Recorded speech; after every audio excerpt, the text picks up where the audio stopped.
नमस्कार दोस्तों, स्वागत है आप सभी का आपके अपने YouTube चैनल मैथ में। दोस्तों मैं हूं आपका दोस्त अमोद। दोस्तों इस वीडियो में आज हम लोग बिहार सिविल कोर्ट पीयून चपरासी स्पेशल गणित का प्रैक्टिस सेट करेंगे। और प्रैक्टिस सेट करने के लिए दोस्तों प्लेटफॉर्म रुक्मिणी का मैंने प्रैक्टिस सेट एक बुक लिया है, जिसका प्रैक्टिस सेट 14 आज हम लोग करने वाले हैं। दोस्तों बहुत ही बेहतरीन कंसेप्ट से हम आपको रुक्मिणी प्लेटफॉर्म के इस प्रैक्टिस सेट को यूनिक तरीके से हम आपको वह प्रैक्टिस सेट कराएंगे जो आपके एग्जाम के लिए बहुत ही ज्यादा हेल्पफुल होंगे। आगे बढ़ने से आप सभी से हमारी एक छोटी सी रिक्वेस्ट है कि चैनल पर पहली बार विजिट कर रहे हैं और अभी तक आपने इस चैनल को सब्सक्राइब नहीं किया है तो नीचे दिए गए सब्सक्राइब के ऑप्शन को क्लिक कीजिए और चैनल को सबसे पहले सब्सक्राइब कर लीजिए और वीडियो को अंत तक देखिएगा जरूर। और अंत में जाकर अगर वीडियो अच्छा लगे तो लाइक करेंगे, अच्छा नहीं लगे तो डिसलाइक का ऑप्शन भी आपके पास है। और अंत में एक कमेंट करके आप हमें जरूर बताएंगे कि यह प्रैक्टिस सेट, यह वीडियो आपको कैसा लगा और कितना आपके लिए हेल्पफुल है, यह आपको खुद समझ में आ जाएगा। पूरा वीडियो जरूर देखिएगा। तो आइए दोस्तों करते हैं इस वीडियो को हम लोग स्टार्ट। पहला प्रश्न है दोस्तों, निम्नलिखित में से कौन सी √5 और √7 के बीच आने वाली एक परिमेय संख्या है। दोस्तों √5 और √7 के बीच आने वाली एक परिमेय संख्या कौन सी है। चार ऑप्शन दिए गए हैं, इसमें से बताना है कि √5 और √7 के बीच आने वाली एक परिमेय संख्या कौन सी है। और दोस्तों ऐसे प्रश्न में अच्छे विद्यार्थी कंफ्यूज होने के कारण या तो क्वेश्चन को छोड़ देते हैं या सॉल्व ही नहीं करते। तो दोस्तों आइए हम इसे समझते हैं कि कैसे ऐसे प्रश्नों को हम लोग कैसे सॉल्व करेंगे। आइए इसे समझते हैं। तो सबसे पहले हम लोग को यह देखना होगा कि आखिर √5 और √7 का वैल्यू क्या होता है। तो दोस्तों √5 का जो वैल्यू होता है यह होता है 2.236 होता है। √5 का जो वैल्यू होता है दोस्तों वह होता है 2.236 होता है, ठीक है।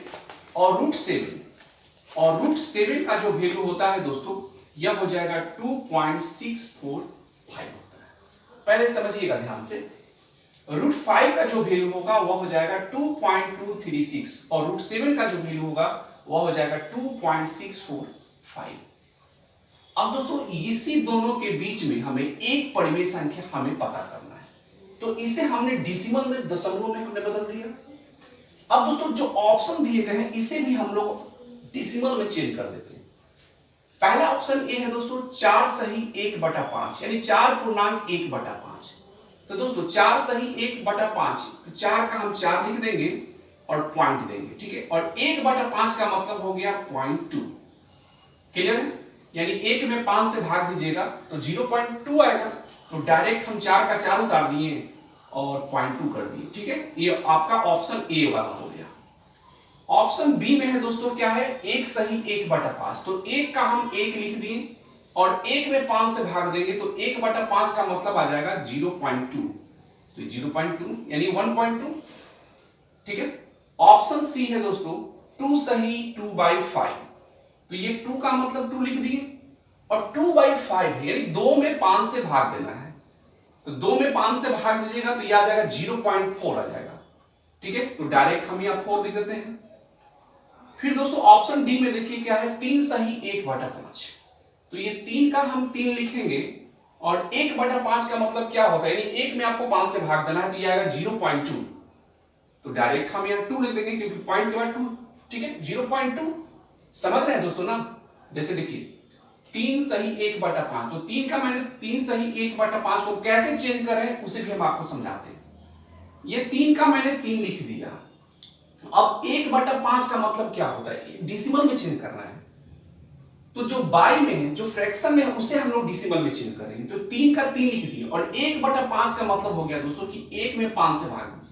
तो 1 में 5 से भाग देंगे तो 0 क्या आएगा, 2 ही आएगा ना।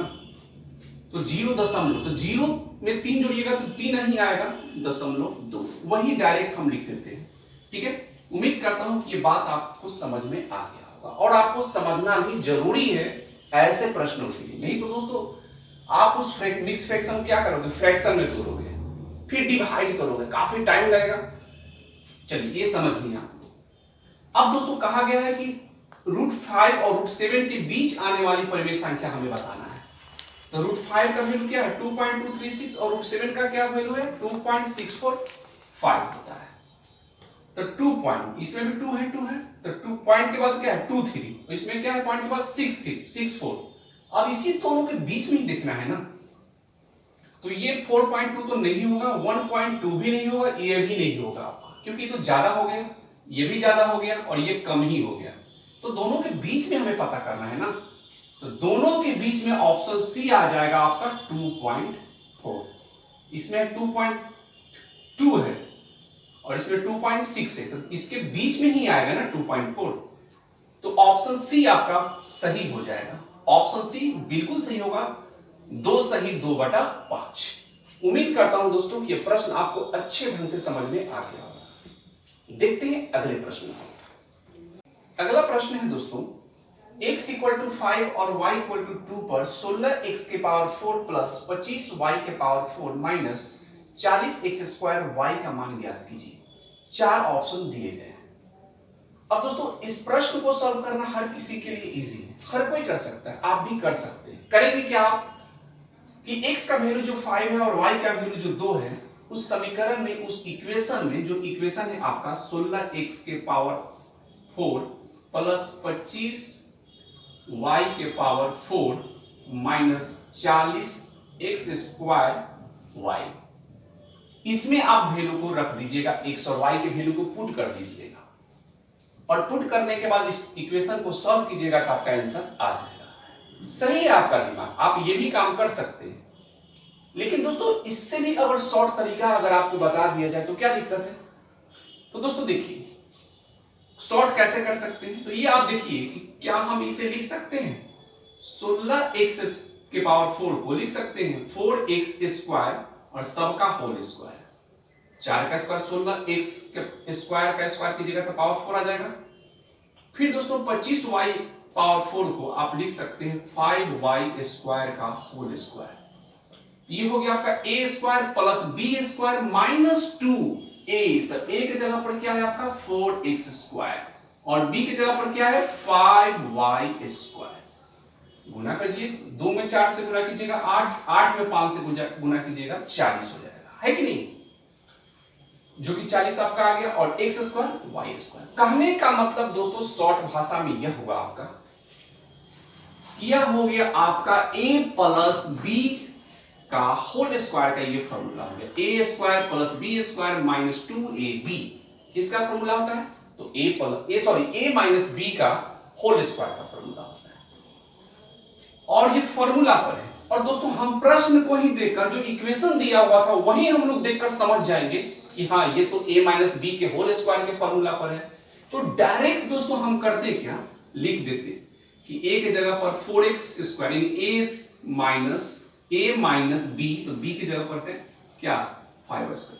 तो ये हो गया a माइनस b का होल स्क्वायर। बस दोस्तों यही काम कर देते, मेरा काम कंप्लीट हो जाता, उतना वैल्यू रखने की कोई जरूरत नहीं। तो 4x की जगह पर क्या है, x की जगह पर 5 है तो 5 का स्क्वायर, b की जगह फिर 5y, तो y की जगह पर क्या है 2, तो 2 का स्क्वायर, फिर सबका होल स्क्वायर।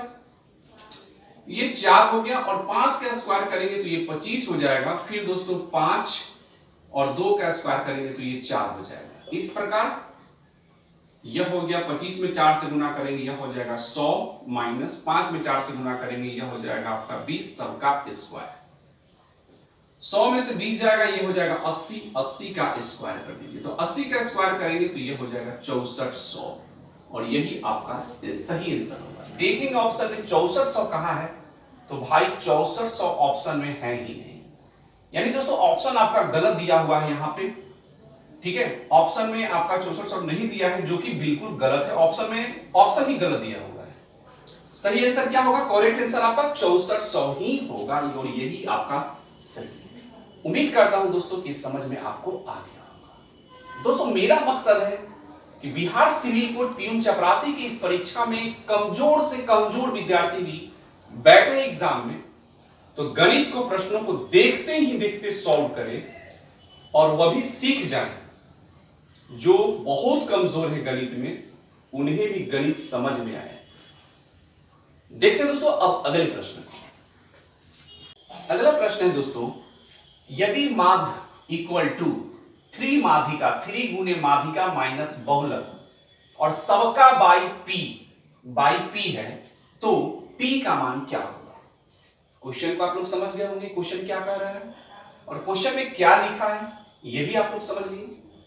दोस्तों ये माध्य बराबर लिखा हुआ है कि 3 गुने माध्यिका, माध्य बराबर बोल रहा है कि 3 गुने माध्यिका माइनस बहुलक बाई पी है, तो पी का मान क्या होगा।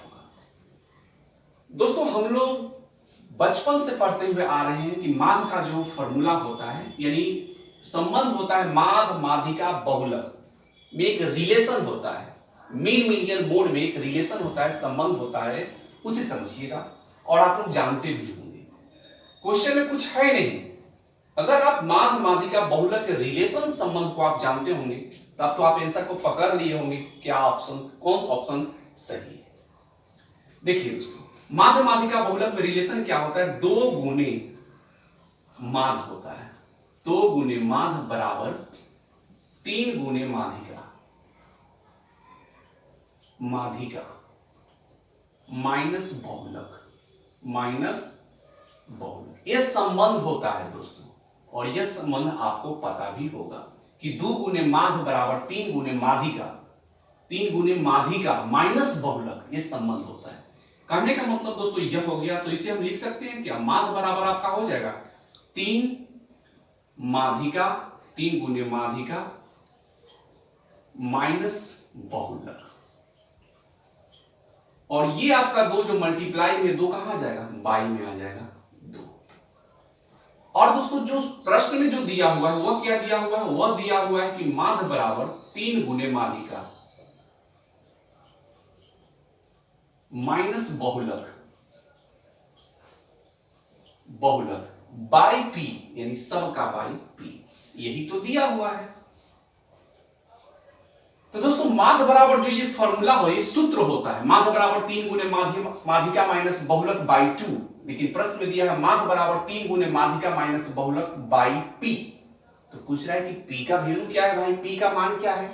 अब तो यहां क्लियर हो गया होगा कि पी का मान क्या है, यानी पी का मान क्या होगा, 2 होगा, है कि नहीं। सिंपल बात है, क्योंकि ये फॉर्मूला होता है, ठीक है, माध्य माध्यिका बहुलक के बीच एक संबंध होता है, तो P के जगह पर क्या होगा, 2 होगा, यानी P का जो मान होगा वह 2 होगा, जो कि ऑप्शन आपका भी बिल्कुल सही। उम्मीद करता हूं दोस्तों कि आप इसे समझ गए होंगे, और माध्य माध्यिका बहुलक के इस संबंध को, रिलेशन को, जो फॉर्मूला यहां बताए हम, इससे आपने दिमाग में याद करके रखिएगा। इस संबंध कोई भी प्रतियोगिता परीक्षा होता है, जरूरी नहीं है कि बिहार सिविल कोर्ट की ही परीक्षा में पूछा जाए, कोई भी आप एग्जाम दीजिएगा दोस्तों, कि इस रिलेशन से, माध्य माध्यिका बहुलक के रिलेशन से 1 से 2 प्रश्न पूछे जाते हैं। अब दोस्तों चलते हैं अगले प्रश्न को और उसे हम लोग देखते हैं। प्रश्न है दोस्तों, 14 सेंटीमीटर और 7 सेंटीमीटर त्रिज्या वाले 2 संकेंद्रित वृत्तों के बीच घिरे छल्ले जैसे आकार वाले क्षेत्र का क्षेत्रफल का मान क्या होगा। ठीक है, 14 सेंटीमीटर और 7 सेंटीमीटर की त्रिज्या वाले 2 संकेंद्रित वृत्तों के बीच घिरे छल्ले जैसे आकार वाले क्षेत्र का क्षेत्रफल का मान क्या होगा। दोस्तों आप लोग प्रश्न को वहां देखेंगे, हमारे पास ये बुक है, रुक्मिणी प्लेटफॉर्म का ये प्रैक्टिस सेट बुक है, और यही हम आपको करा रहे हैं। ठीक है, अब दोस्तों इस प्रश्न में क्या कर रहा है कि घिरे छल्ले जैसे आकार वाले क्षेत्र का क्षेत्रफल का क्या होगा। यानी दोस्तों कहने का मतलब यहां यह होगा, समझिएगा ध्यान से, यह सर्किल है इस प्रकार का, ठीक है, और सकेंद्री वृत्त मतलब क्या होता है दोस्तों, कि एक ही केंद्र पर 2 वृत्त बनता है। ठीक है, तो एक जो बड़ा है इसकी त्रिज्या है 14 सेंटीमीटर, और एक छोटा वाला जो त्रिज्या है दोस्तों यह है आपका कितना, 7 सेंटीमीटर। और कह रहा है दोस्तों कि के बीच संकेंद्रित वृत्तों के बीच घिरे छल्ले जैसे आकार वाले क्षेत्र का क्षेत्रफल क्या होगा। तो दोस्तों इसका हमसे क्षेत्रफल पूछा जा रहा है, ये वाला छल्ला का। ठीक है, तो दोस्तों एक बात बताइए, अगर बड़े वाले वृत्त के क्षेत्रफल में से ये छोटा वाला वृत्त के क्षेत्रफल को हम माइनस कर लेंगे, तो क्या ये जो छल्ला है ये इसका हम लोग क्षेत्रफल नहीं निकाल लेंगे, बिल्कुल निकाल लेंगे। ठीक है, अब दोस्तों देखिए, इसे हम लोग ऐसे भी निकाल सकते हैं अलग अलग करके कि बड़ा वाला वृत्त का क्षेत्रफल निकाल के छोटा वाला वृत्त का क्षेत्रफल निकाल लेंगे, उसको घटा लेंगे छोटा वाला को, तो ये छल्ले का क्षेत्रफल निकल कर आ जाएगा। या आप डायरेक्ट ऐसे भी कर सकते हैं। कैसे? देखिए करेंगे क्या दोस्तों, pi capital R square minus small R square, यानी बड़ा वाला एक त्रिज्या हो जाएगा, छोटा वाला त्रिज्या हो जाएगा। पाई का वैल्यू आपका हो जाएगा 22/7 और बड़ा वाला रेडियस कितना है आपका 14 का स्क्वायर माइनस आर स्क्वायर, तो आर कितना है छोटा वाला 7 का स्क्वायर। बस इसे आप सॉल्व कर लीजिए, आपका आंसर आ जाएगा। 14 का स्क्वायर कीजिएगा 196 माइनस 7 का स्क्वायर कीजिएगा, ये हो जाएगा 49।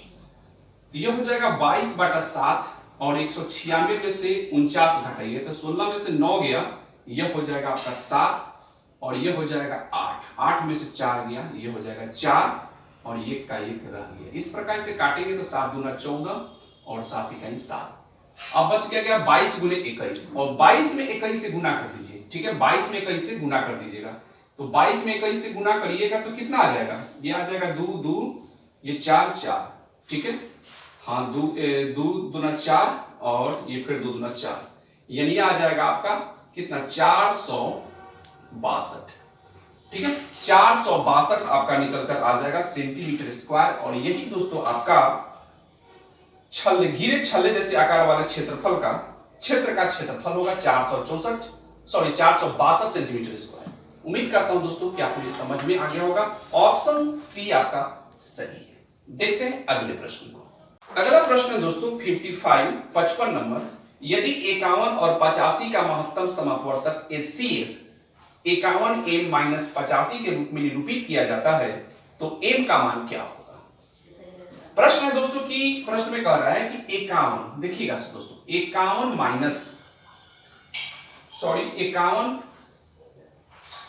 और 85, 51 और 85 का महत्तम समापवर्तक यानी मौसा दिया गया है यहाँ पे 51 m माइनस 85, ठीक है, 51 m माइनस 85 दिया गया है।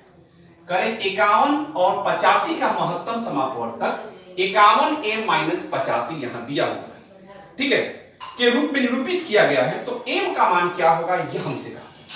बहुत ही यूनिक प्रश्न है दोस्तों। तो दोस्तों देखिए 51 और 85 का आप महत्तम समापवर्तक निकालेंगे, HCF निकालेंगे तो क्या आएगा, 51 और 85 का आप HCF निकालिएगा तो देखिए 17 से ये भी कर देगा, 17 3 51, 17 5 85, यानी दोस्तों 51 और 85 का महत्तम समापवर्तक 17 होगा, ठीक है, क्या होगा 17। और यही दोस्तों 51 और 85 का महत्तम समापवर्तक 17 होगा, लेकिन प्रश्न में मौसम कितना दिया हुआ है 51 m माइनस 85 दिया हुआ है कि नहीं। अब इसे आप सॉल्व कर लीजिए तो m का वैल्यू आपका निकल कर आ जाएगा। देखिए 17 उधर से 85 इधर लाइए तो माइनस में 85 इधर आएगा तो क्या हो जाएगा प्लस 85, इधर क्या हो गया 51 m, 7 5 ये हो गया 12, 8 है 1 9, 7 5 12, 8 है 1 9, 1 ये हो गया 10, इक्वल टू क्या हो गया 51 m। इस प्रकार 102 में अब क्या करना है, यानी m इक्वल टू हो जाएगा आपका क्या हो जाएगा 102/51। इस प्रकार ये 2 बार में आपका कट गया, यानी डायरेक्ट ऐसे भी काट सकते हैं, 2 बार में आपका ये कट जाएगा, ठीक है, यानी m का जो वैल्यू निकल कर आ गया आपका कितना 2। और यही दोस्तों आपका सही आंसर होगा। देख लेंगे ऑप्शन में m 2 कहां है, ऑप्शन डी में है और ये आपका सही आंसर होगा। उम्मीद करता हूं दोस्तों कि प्रश्न भी आपको अच्छे ढंग से समझ में आ गया। तो दोस्तों आज के लिए बस इतना ही, क्योंकि अगर पूरा प्रश्न को अगर हम एक वीडियो में अगर हम बताएंगे तो टाइम ज्यादा लगेगा, बहुत ही बड़ा वीडियो हो जाएगा। दोस्तों इसी प्रकार के छोटे छोटे वीडियो करके हम पूरा प्रैक्टिस सेट कराएंगे और वही प्रैक्टिस सेट कराएंगे जो आपके एग्जाम के लिए इंपॉर्टेंट है, जो जहां अच्छा प्रश्न हो, जो इंपॉर्टेंट प्रश्न हो वही हम कराएंगे आपको। तब तक दोस्तों इस वीडियो के लिए इतना ही, मिलेंगे अगले वीडियो में अब और भी बहुत सारे प्रश्नों के लेकर। तब तक अपना ध्यान रखिए और बेहतरीन ढंग से बिहार सिविल कोड की तैयारी कीजिए। मिलते हैं अगले वीडियो में, तब तक जय हिंद, वंदे मातरम।